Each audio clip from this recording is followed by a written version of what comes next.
여러분 인사드리겠습니다. 여러분 안녕하십니까? 오늘 저는 왜 실로암 못에 가서 씻으라 하실까? 라고 하는 제목으로 말씀을 드리겠습니다. 성경 요한복음 9장 1절로 7절의 말씀을 본문의 말씀으로 삼습니다. 요한복음 9장 1절로 7절입니다. 예수께서 길을 가실 때에 날 때부터 맹인된 사람을 보신지라. 제자들이 물어 이르되 랍비여, 이 사람이 맹인으로 난 것이 누구의 죄로 인함이니까? 자기니까 그의 부모이니까? 예수께서 대답하시되 이 사람이나 그 부모의 죄로 인한 것이 아니라 그에게서 하나님의 하시는 일을 나타내고자 하심이라.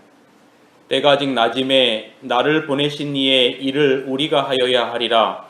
밤이 오리니 그때는 아무도 일할 수 없느니라. 내가 세상에 있는 동안에는 세상의 빛이로다. 이 말씀을 하시고 땅에 침을 뱉어 진흙을 이겨 그의 눈에 바르시고 이르시되 실로암 못에 가서 씻으라 하시니, 실로암은 번역하면 보냄을 받았다는 뜻이라. 이에 가서 씻고 밝은 눈으로 왔더라. 오늘 본문에는 날 때부터 소경된 자를 예수님이 고치시는 이야기가 기록되어 있습니다.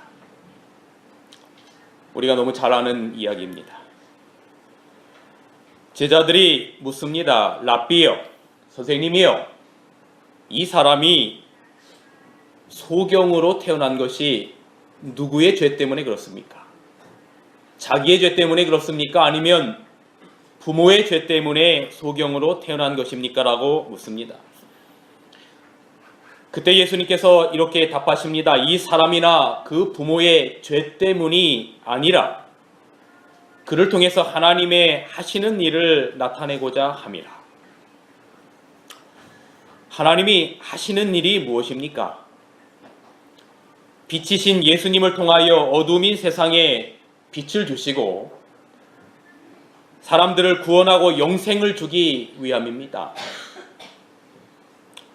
육적 어두움에 있던 소경이 빛을 본 것처럼 영적 어두움에 있는 이 땅에 있는 모든 영적 소경들에게 빛을 보게 하기 위함이라는 것입니다. 나면서부터 소경된 자를 고치고 빛을 보게 하는 그 보게함을 통해서 많은 사람들이 이분이 우리가 영적인 소경도 밝힐 수 있는 분이라고 하는 것을 드러내고자 함이라고 말씀하시는 것입니다. 그런데 그 소경을 고칠 때에 뭐를 뱉습니까? 예수님께서 침을 뱉어서, 그리고 진흙을 이깁니다.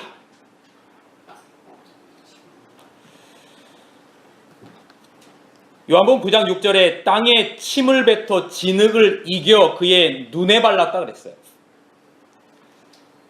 어제 말씀을 준비하면서 가만히 생각해 봤습니다.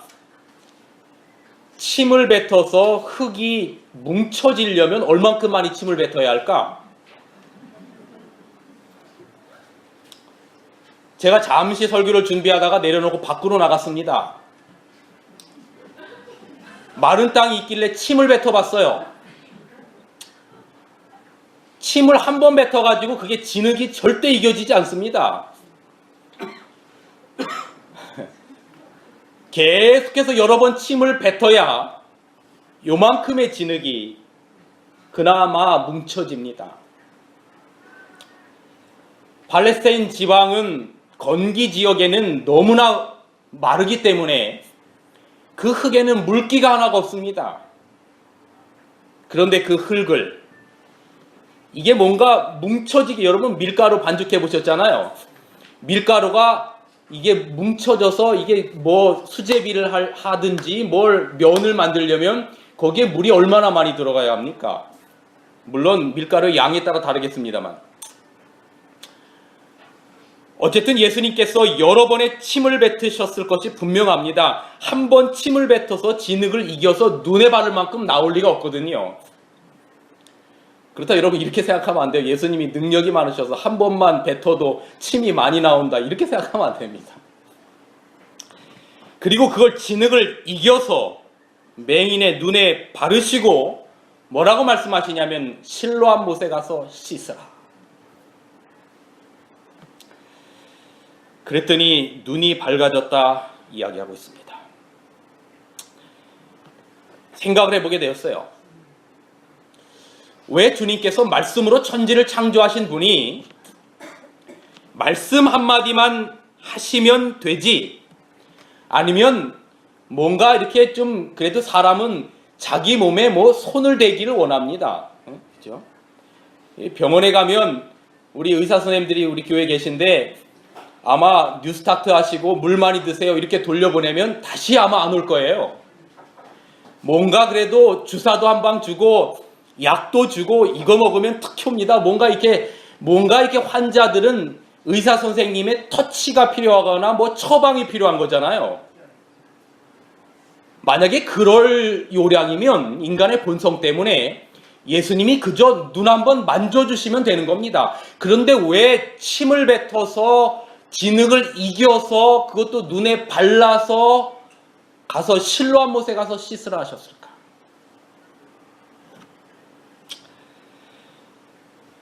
거기에 궁금증으로부터 오늘 말씀을 시작하게 되는 것입니다. 성경에는 그런데 이러한 독특한 행동으로 병을 고치시는 예수님의 장면들이 몇 곳에 기록되고 있는데 한 두 개만 살펴보겠습니다. 마가복음 7장 33절에 보면 귀가 잘 들리지 않고 말이 어눌한 자를 고치실 때에 마가복음 7장 33절에 이렇게 기록합니다. 예수께서 그 사람을 따로 데리고 무리를 떠나서 손가락을 그의 양 귀에다가 넣고 손가락을 귀에다 넣은 겁니다. 그리고 침을 뱉어서 그의 혀에 뭐를 대시니? 손을 대시니. 손가락을 그 귀에 넣고 침을 뱉어서 그의 혀에 손을 대셨습니다. 더합니다, 이건. 눈에다 바르는 것보다 침을 뱉어서 어디에다 댄다고요? 손을? 혀에다 대는 겁니다. 또 하나의 성경절이 기록되어 있습니다. 마가복음 8장 23절에 여기도 소경을 고치시면서 이렇게 말씀하십니다. 예수께서 소경에 손을 붙이시고 마을 밖으로 데리고 나가사 이번에는 눈에다가 침을 직접 뱉습니다. 예, 크게 해가지고 눈에다가 침을 직접 뱉으시며 그에게 안수하시고 무엇이 보이느냐 물으시니. 침을 뱉어 혀에 묻히시거나 눈에 직접 침을 뱉거나 또 오늘 본문처럼 진흙에다가 침을 뱉어 그것을 이겨서 눈에 바르게 하는 행위들이 성경에 기록되어 있습니다. 우리의 상식으로는 도무지 이해가 되지 않는 치료 방법입니다. 이해가 되지 않을 뿐만 아니라 다소 꺼림직하고 미련하게 보이고 어리석어 보이는 더럽기까지 느껴지는 치료 방법입니다. 왜 예수님께서 좀 더 세련된 방법으로 얼마든지 말씀드린 것처럼 말씀만으로 고치시던가 아니면 사람의 본성이 뭔가 이분이 내 몸에 손을 대기를 원한다라고 하는 본성 때문에 그러시다면 그냥 눈을 손으로 만지시는 것만으로도 충분한 치료가 가능하였을 텐데 왜 이러한 조금은 유치하고 거부감이 생기는 방법들을 동원해서 치유하시는 것일까? 그런 생각을 계속해서 머리 가운데 하던 중에 이런 생각이 들었습니다. 여러분, 이 나면서부터 소경이었던 자가 눈을 뜬다라고 하는 것은 진짜 좋은 소식이고 복음입니다. 죽을 병에 걸린 사람이 낫게 되었다라고 하는 소식은 좋은 소식이고 복음이고 굿뉴스입니다. 성경의 모든 복음은 죽을 사람이 살게 되었다는 소식입니다. 복음은 생명을 다루는 문제입니다. 사냐 죽느냐의 문제입니다. 이런 문제를 다룸에 있어서 여러분 그것이 세련되고 아름다운 것이 아니라고 하는 생각을 깊이 해보게 되었습니다. 복음이라고 하는 것은 가장 추악하고 가장 더러운 죄인들을 위하여 그들에게 반드시 필요한 구원과 영생을 수혈하는 도구가 복음입니다. 복음이 필요한 자들의 상태를 성경은 이사야 1장 4절 6절에 이렇게 묘사하고 있습니다. 슬프다 범죄한 나라요, 허물진 백성이요, 행악의 종자요, 행위가 부패한 자식이로다. 온 머리는 병들었고 온 마음은 피곤하였으며 발바닥부터 머리까지 성한 곳이 없이 상한 것과 터진 것과 새로 맞은 흔적뿐이오늘 그것들을 싸매며 기름으로 유하게 함을 받지 못하였다 하였도다. 복음이 필요한 자들의 현 주소입니다. 오늘 실로암 못에서 나면서부터 눈이 멀어서 고침을 받기 원했던 그 사람의 상태가 이러한 상태인 것입니다. 육적인 모든 고난이 역력한 사람입니다. 복음이 필요한 자들의 현 주소인 겁니다. 그래서 예수님께서 이 땅에 오셔서 내가 의인을 부르러 온 것이 아니라 무엇을 부르러 왔노라? 죄인을 부르러 왔노라. 여러분, 누군가가 영원한 생명을 얻게 되고 살게 되었다라고 하는 것이 기쁨이고 진정한 즐거움이기 위해서는 그 상태가 더 처절하면 처절할수록 그것이 낫게 되었을 때에 더 기쁜 것입니다. 감기 걸린 것을 어느 병원에 가서 처방을 받아서 뭐 주사를 받고 약을 먹어서 낫게 된 것을 인해서 그렇게 감격하지 않습니다. 그런데 어떤 누구도 살릴 수 없다라고 하는 병을 앓은 사람이 그 병의 절망의 깊이가 깊으면 깊고 크면 클수록 그 병으로부터 낫게 해주게 되었을 때 그 기쁨의 깊이는 더 큰 것입니다. 절망의 깊이가 클수록 그것이 낫게 된 것은 복음인 것입니다. 그것이 더 큰 기쁨으로 다가오게 되는 것입니다. 오늘 이 소경이 나면서부터 눈이 멀은 사람으로 태어났다라고 하는 것은 그 사람의 절망의 깊이가 얼마나 깊은지를 나타내는 것입니다. 마치 여기 이사야 1장의 기빌처럼 온 이스라엘 백성들의 영적인 상태가 머리부터 발끝까지 성한 곳이 없이 완전히 죄로 인해서 문드러져 있는 그런 상태 가운데 있는 그 백성의 모습을 묘사하는 것과 마찬가지인 것입니다. 그런 절망적인 사람에게 고상한 방법이라든지 아름다운 방법은 의미가 없는 것입니다. 정말로 중요한 것은 무엇인가 하면 그것이 침이냐 그것이 진흙이냐가 중요한 것이 아니라 그것이 고쳐졌느냐 고쳐지지 않았느냐의 중요성인 것이죠. 복음이라고 하는 것은 생명을 다루는 문제이고 그것이 세련되고 아름다운 문제가 아닌 것입니다.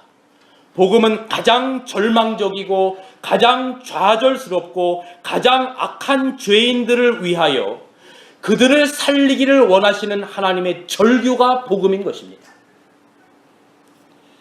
그래서일까요? 청교도 리처드 백스터라고 하는 목사님이 설교를 이렇게 정의했습니다. 한번 같이 읽어봐 주실래요? 설교는 시작. 설교는 죽어가는 자가 죽어가는 자에게 하는 것처럼 처절한 것이다. 리처드 백스터라고 하는 청교도 목사님이 그렇게 말한 겁니다. 설교는 죽어가는 자가 죽어가는 자에게 하는 것처럼 처절한 것이다. 전쟁터에서 얼마 전에 우리 재림교인 이 미국에 있는 재림교인 청년이 전쟁터에 나가서 이 신앙을 이 고소하기 위하여 총을 안 들고 의무병으로 지원해서 그 수많은 사람들을 살리는 그 영화 여러분 뭐 들으셨고 보신 분들이 계실 것입니다. 거기에 보면 그 전쟁의 아주 처참한 포화 속에서 단 한 명의 죽어가는 병사를 살리기 위하여 자기도 상처 입고 총에 맞아서 죽어가는데 그 죽어가는 병사를 살리기 위하여 그야말로 사투입니다. 사투를 벌이는 장면이 그 영화에 기록되어 있어요.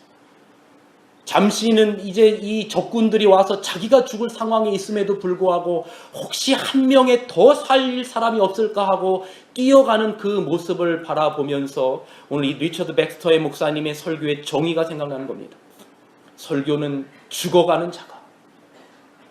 죽어가는 자에게 하는 것처럼 적절한 것이다. 이 땅의 모든 목사님들이 말씀을 가지고 단상에 설 때마다 큰 부담감을 가지고 섭니다. 저도 물론 마찬가지고요. 과연 준비한 이 말씀이 오늘 이 리처드 백스터의 목사님의 이 말씀처럼 죽어가는 자를 살리는 복음이 될 수 있을 것인가? 비록 기도하며 말씀을 준비하지만 이 준비하여 선포되는 이 말씀이 과연 죽어가는 사람들에게 처절한 것과 같은 복음이 될 수 있는가? 여러분, 또 예배라고 하는 것은 무엇입니까? 오늘 이 예배 가운데 하나님께서 임재하십니다.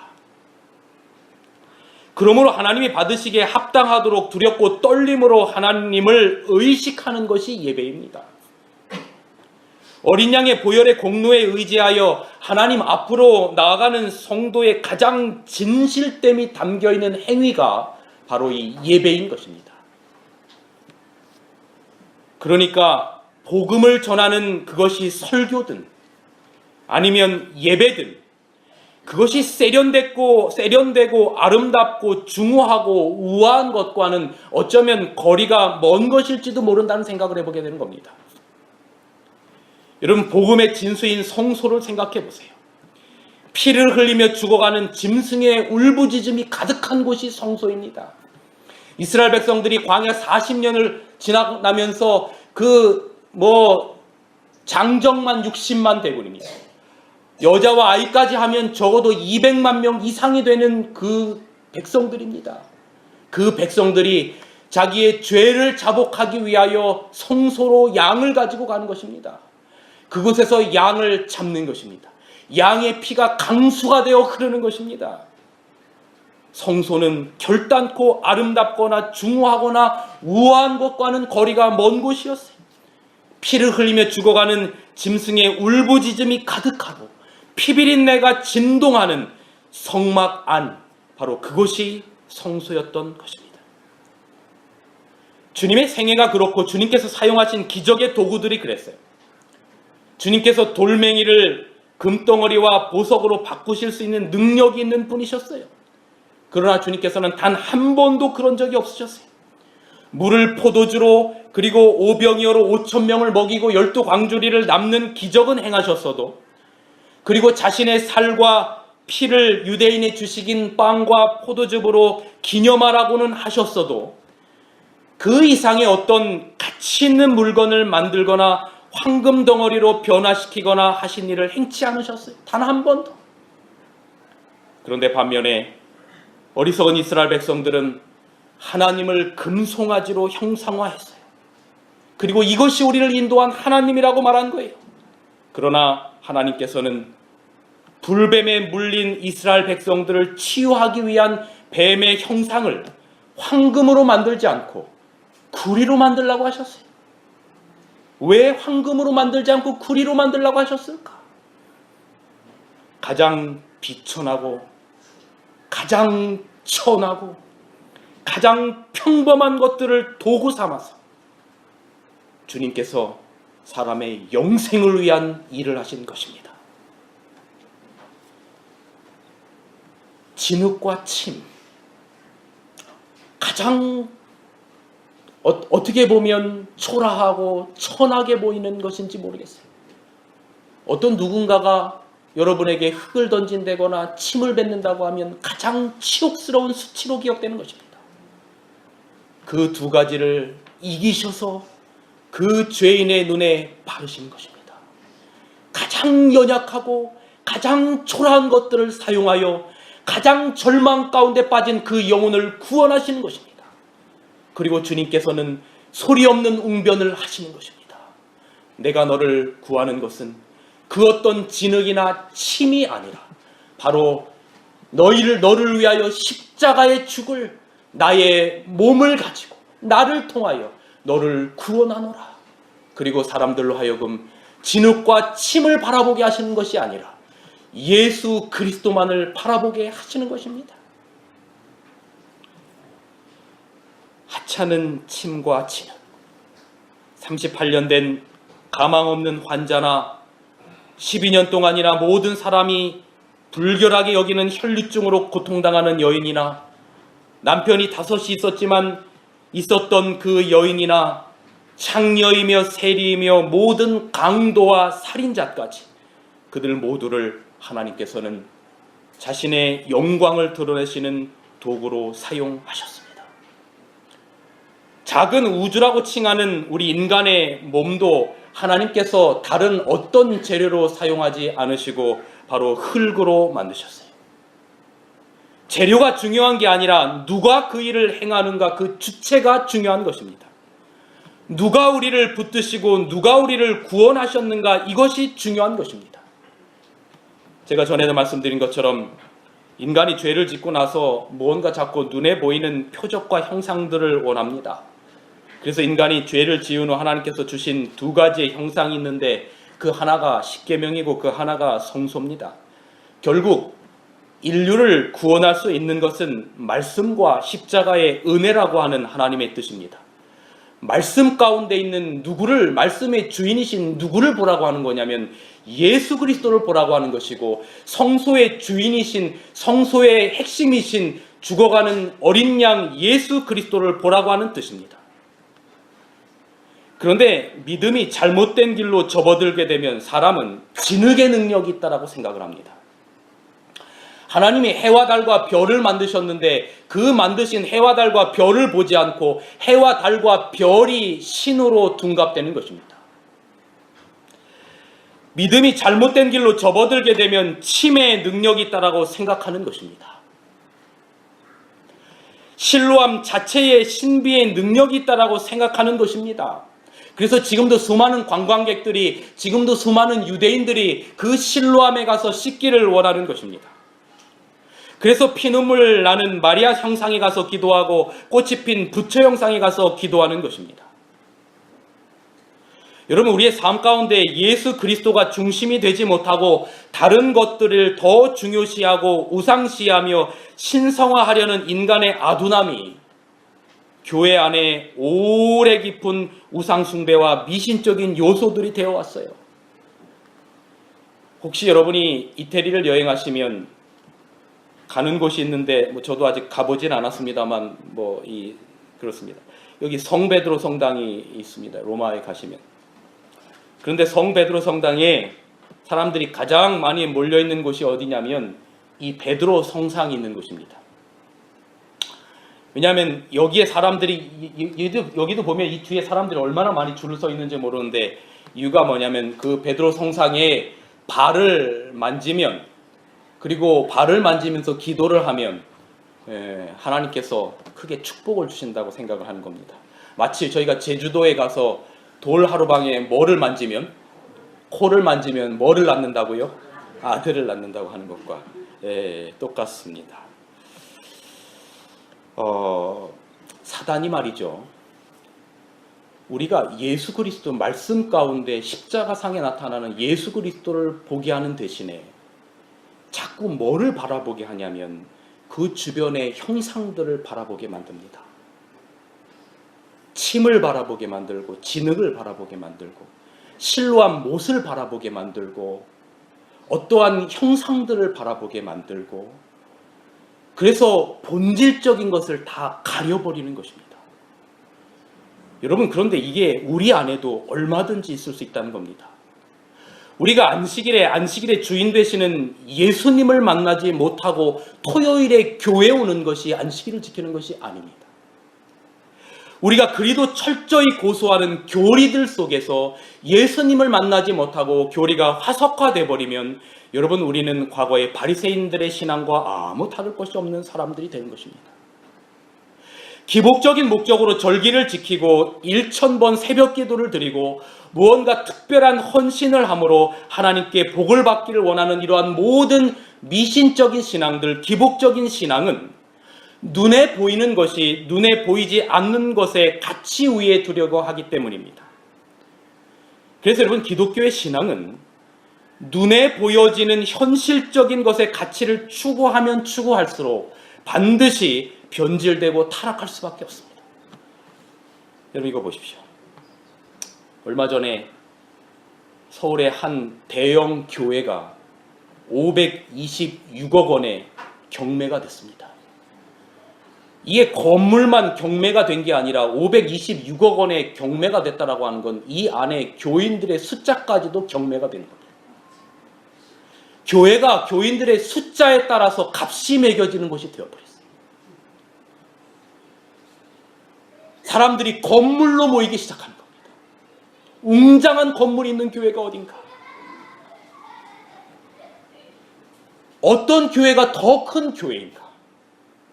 어떤 교회가 찬양대의 소리가 더 우렁찬가? 근데 이게 비단 일반 개신교인들만의 이야기가 아니라 오늘 우리 교회도 마찬가지예요.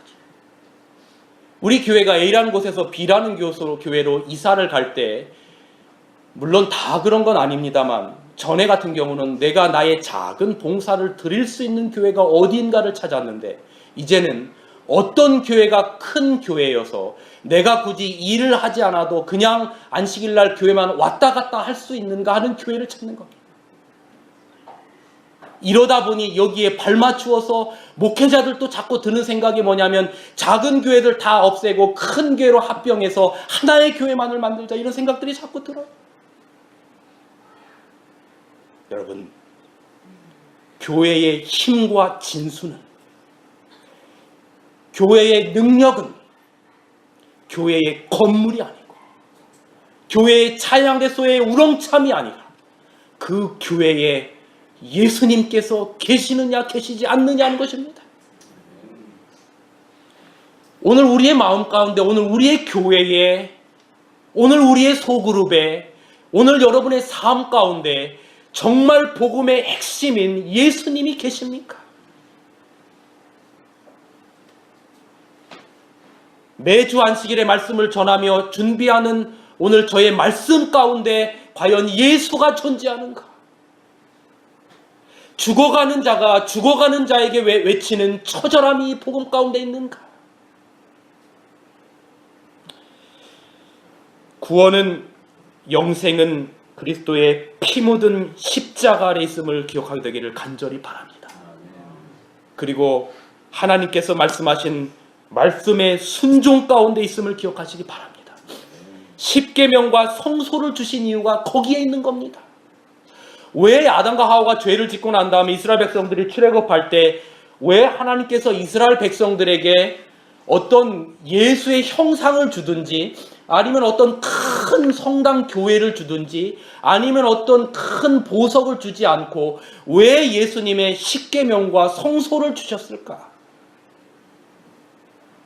복음의 진수는, 인류를 구원할 진수는 내 아들 예수 그리스도의 말씀과 십자가의 피에 있다라고 하는 것을 보여주시는 것입니다. 여러분, 구원과 영생은 기록된 말씀의 순종 가운데 있음을 기억하십시오. 앞뒤로 흔들어서 요제를 하나님께 드리라고 하면 그대로 하는 겁니다. 위아래로 내렸다 올렸다를 반복하면서 거제를 하나님께 드리라고 하시면 그대로 행하는 겁니다. 짐승의 피와 내장과 그 기름을 드리라고 하면 무슨 하나님께서 이러한 것을 제물로 바치라고 하실까, 피를 바른다고 거룩해질까라고 사람의 생각으로 판단하거나 재단하지 않고 하나님이 말씀하셨기 때문에 그대로 순종하는 것입니다. 불뱀을 물려서 구리뱀을 보는 자마다 나으라고 말할 때, 아니 하나님 참 유치하시지, 문 구리뱀을 보면 나을까라고 생각지 않고 하나님이 말씀하셨기 때문에 구리뱀을 바라보는 것입니다. 앞에는 홍해가 넘실대는데 뒤에는 이집트 군병들이 쫓아오는데 죽게 생겼을 때 하나님께서 발을 홍해 가운데 내디디라고 하시면 믿음으로 내디디는 것입니다. 여리고성을 침묵 가운데 돌라오라고 말씀하시면 그렇게 순종하는 것입니다. 횃불에 손을 들고 나팔을 불며 외치며 항아리를 깨트리라고 하면 그대로 순종할 때 하나님의 구원의 역사하심의 승리를 보게 되는 것입니다. 사랑하는 동고는교회 성도 여러분, 하나님께서 하시는 일을 그대로 믿고 받아들이며 의심하지 않는 것이 믿음이며 신앙입니다. 주님께서 그렇게 침을 진흙에 뱉어서 이기신 후에 눈을 발라서 소경을 고치셨다면, 그리고 그 소경에게 실로암 못에 가서 씻으라고 한다면 내 생각과 내 이성은 도무지 이해할 수 없어도 주님이 말씀하셨기 때문에 가는 것입니다. 그럴 때 거기서 구원이 이르는 것입니다. 침과 진흙, 복음은 그런 것입니다. 가장 하찮은 것에서 가장 위대한 것이 나오는 것입니다. 그래서 바울은 이렇게 말합니다. 십자가의 도가 멸망하는 자들에게는 미련한 것이요, 침과 진흙이 이해할 수 없는 멸망하는 자들에게는 참 미련하고 더럽고 어리석은 짓이었지만 구원을 얻는 우리에게는 하나님의 능력이라. 여러분, 오늘 우리들에게 가장 연약하고 초라한 우리들을 사용하셔서 하나님께서 당신의 생명을 전하는 일을 사용하시기를 기뻐하시는 주님 앞에 참 감사한 것입니다.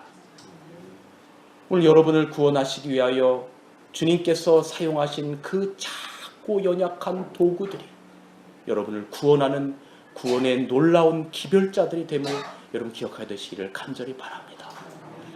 제가 오늘부터 우리 최용석 사모님과 성역 공부를 이제 시작을 했습니다. 저는 이게 한 분을 성역 공부를 시작하면 적어도 1년 이상을 이렇게 계속 가르치기 때문에 이제 우리 조은정 자매님 한 1년 6개월 성경을 가르쳤고 이제 거의 다 가르치고 끝내서 이제 우리 최용석 사모님을 가르치는데, 오늘 이렇게 성경 공부를 쭉 이렇게 잠깐 하다 보니까 잠깐 저희 그 할머니가 복음을 받아들인 얘기 이런 거 하다가 우리 이제 사모님이 이렇게 이야기를 하시는데, 그동안 지난 7년 동안 우리 이 유명자 집사님이 가정과 건강 시조를 그냥 말없이 계속 보내줬대요.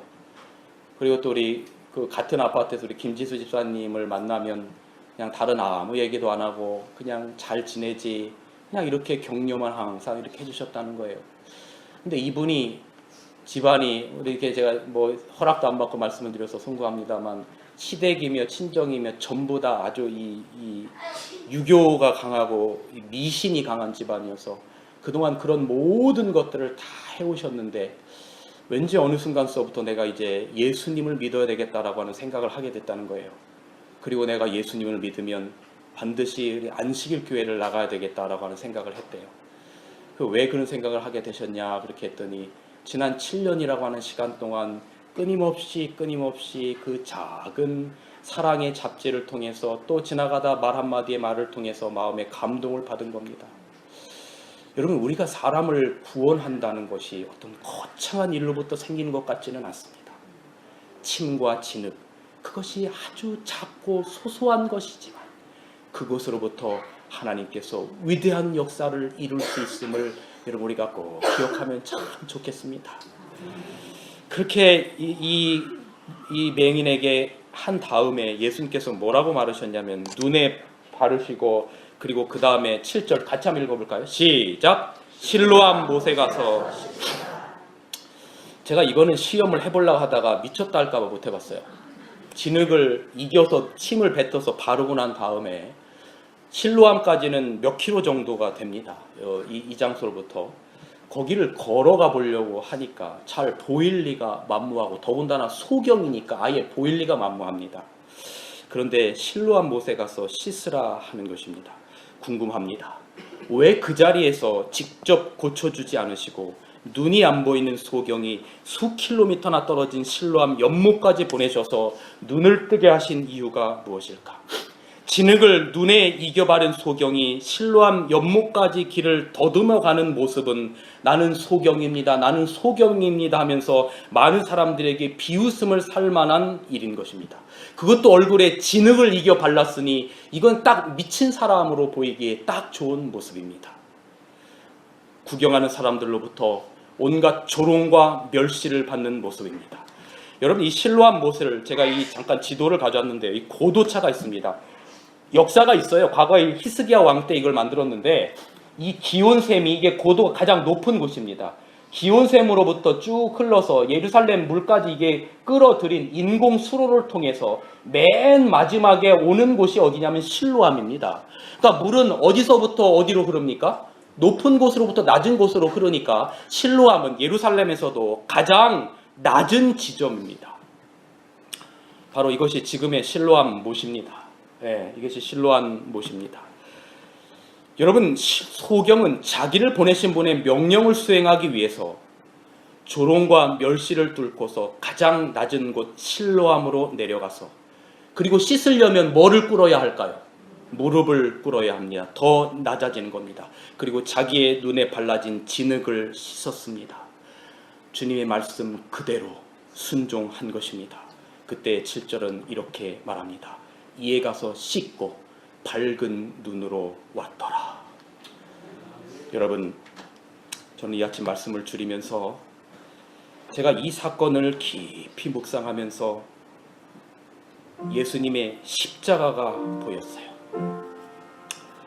실로암까지 더듬어가는 많은 사람들의 조롱 속에서 실로암 못까지 더듬어가는 소경의 모습 속에서 예수님이 십자가를 지시고 가장 낮은 곳, 이 땅에 내려오셔서 더 낮은 곳 십자가를 위하여, 죽음을 위하여 걸어가시면서 수많은 사람들의 조롱과 수치와 낮아지는 모습이 보이는 것입니다. 많은 사람들의 침뱉음과 조롱과 저주가 들리는 것입니다. 소경이 예수님께 실로암으로 보냄을 받았는데, 실로암이라고 하는 뜻이 뭐냐면 보냄을 받았다는 뜻입니다. 예수님도 하나님께로부터 가장 낮은 곳으로 보냄을 받으셨어요. 하나님께로 보내심을 받은 주님의 십자가의 삶을, 주님께서로부터 보냄을 받은 소경이 그대로 판박이처럼 보여주는 겁니다. 하나님으로부터 보냄을 받은 예수님은 육신의 몸을 입으시고, 즉 더러운 티끌과 침이 함께 짓이겨지는 겁니다. 예수님께서 이 나면서부터 소경된 사람의 침을 뱉어서 진흙을 이기고 그의 눈에 바르고 조롱과 멸시 가운데 실로암까지 가장 낮은 곳으로 가라고 하신 것은, 예수님께서 이 땅에 오셔서 인간들의 침과 더러움과 죄악을 그대로 바르시고 가장 연약한 곳, 가장 낮은 곳 어디로 걸어가시는 모습인가 하면 십자가로 걸어가시는 모습이 그대로 드러나 있는 겁니다.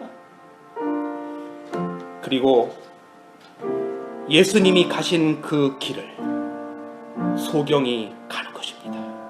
그리고 여러분, 그 길은 우리 그리스도인들이 걸어가야 할 길입니다. 사랑하는 성도 여러분, 예수님께서 요한복음 6장 39절에 이렇게 말씀합니다. 내게 주신 자 중에 내가 하나도 잃어버리지 아니하리라. 오늘 예수님께서 여러분 한 분 한 분의 이름을 부르시면서 하시는 말씀이 뭐냐면, 하나님께서 내게 주신 자 여러분 하나하나를 내가 결단코 잃어버리지 않겠다라고 말씀하시는 겁니다. 가장 낮은 예수님의 실로암, 십자가까지 내려가셨습니다. 거기에서 소경의 눈이 밝아진 것처럼 우리 죄인들에게 영생의 빛이 이르렀습니다. 때로는 하나님께서 우리의 눈에 자꾸 침을 퇴퇴 뱉어서 진흙을 이겨 붙이는 듯한 그런 기분 나쁜 경험들을 우리가 신앙생활 하면서 가질 때도 있을 것입니다. 그럼에도 불구하고 때로는 그런 오해와 멸시를 받는다 할지라도 그것을 눈에서 띄지 말고 그대로 가지고 진흙을 눈에 붙이고 실로암까지 걸어가라고 말씀하시는 겁니다. 그곳이 바로 우리가 가야 할 십자가 앞입니다. 하나님이 왜 나를 이렇게 낮추시지? 내가 이 세상에서 보면 얼마나 잘난 사람인데 내가 왜 그리스도 안에서 살아야 함으로 때로는 이런 고통과 모멸감과 아픔을 겪어야 하지? 왜 하나님께서 이러한 것을 나에게 허락하시지? 왜 나에게 자꾸 낮은 자리로 내려가라고 하시지? 여러분, 그럴 때마다 기억하십시오.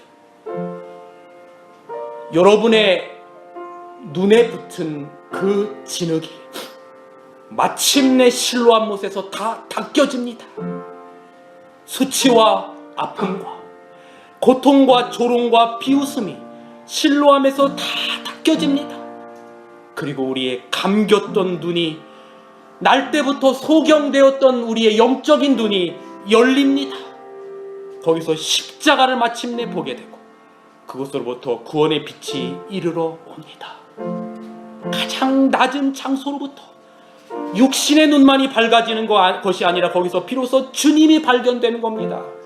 여러분, 이 요한복음 오늘 본문의 말씀에 보면 이 소경이 주님을 발견하는 4번의 과정이 나오는데, 이가 그 실로암 못에 가서 씻고 나서 그의 눈이 밝아졌어요. 사람들이 이 사람이 평생을 이렇게 소경이었던 걸 알고 누가 당신을 고쳐줬냐라고 묻자 그 사람이 11절에 이렇게 말합니다. 예수라 하는 그 사람이 진흙을 일겨 실로암 가서 씻으라 하기에 씻었더니 보게 되었다라고 말해요. 예수님을 뭐라고 고백하냐면 예수라 하는 그 사람이라고 고백합니다. 그런데 17절에 보면 너는 그를 어떠한 사람이라고 하느냐 대답하되 뭐라고 대답합니까? 선지자라고 대답합니다. 그리고 33절에는 이 소경이 눈을 밝아진 이 사람이 이렇게 말합니다. 이 사람이 하나님께로부터 오지 않으면 아무도 이 일을 할 수 없으리로다. 그리고 마침내 38절에 이렇게 말합니다. 가로되 주여, 이거는 나를 구원하신 나의 구세주여, 내가 믿나이다 하고 절하는지라. 결국 실로암에서 예수 그리스도를 자기네 개인의 구주로 영접하는 겁니다. 진흙과 침의 수치를 무릅쓰고 왜 나에게 이런 수치를 주느냐라고 말하지 않고 예수님이 말씀하셨기 때문에 그 수치를 가지고 가장 낮은 곳 실로암에 가서 씻게 되었을 때 그가 마침내 예수 그리스도를 개인의 구주로 영접하게 되는 것입니다. 사랑하는 성도 여러분, 주님이 여러분을 기억하고 계십니다. 수치와 아픔과 고통과 조롱과 비웃음이 실로암에서 닦여집니다. 십자가에서 닦여집니다. 마침내 우리 주님 영광 가운데 이 땅에 다시 오시는 그날, 예수 그리스도를 믿음으로 말미암아 여러분의 삶 가운데 가졌던 침과 진흙의 모든 것들이 떨어지고 십자가에서 발견한 구원의 빛이 여러분에게 이르르게 될 것입니다. 그날 그때까지 우리는 실로암까지 내려가는 과정을 결단코 포기하지 않게 되시길 간절히 바랍니다. 그곳이 때로는 고통스럽고 절망스럽고 힘든 곳이라 할지라도 우리 믿음의 여정이 결단코 끊어지지 않고 마침내 실로암까지 내려가서 그곳에서 주님을 만나고 영생의 소망이 이르르는 여러분과 제가 되기를 간절히 바라면서 오늘 말씀을 줄이겠습니다. 사랑이신 하나님, 침과 진흙이 우리들에게 묻어있다 할지라도 주님 말씀하시니 그것 가지고 십자가까지 나아갈 수 있도록 하나님 우리와 함께하여 주시옵소서.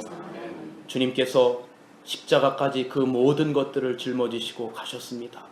우리도 그 길 따르는 주님의 종들이오니 기꺼이 따를 수 있도록 도와주옵소서. 아버지 하나님, 그리면 마침내 주님께서 우리의 모든 것들을 씻기실 것입니다. 그 주님의 영광스러운 그 날 그 아침, 아버지 하나님 기쁨으로 주님 영접하는 우리 모두 되게 하여 주시옵소서. 우리 교회의 모든 성도들 한 분 한 분 한 분 하나님 기억하여 주셔서 결단코 놓지 말아 주시고 손잡고 주님 오시는 그날까지 함께 순례의 길 여정길 갈 수 있도록 저희와 함께하여 주옵소서. 이제 우리 하나님의 사랑과 예수 그리스도의 은혜와 성령 하나님의 감화감동 교통하시니 우리 자리에 머리 숙인 모든 성도들과 우리 또 참석하지 못한 성도들 위에도 함께하여 주옵소서. 예수님의 이름으로 기도하옵나이다. 아멘.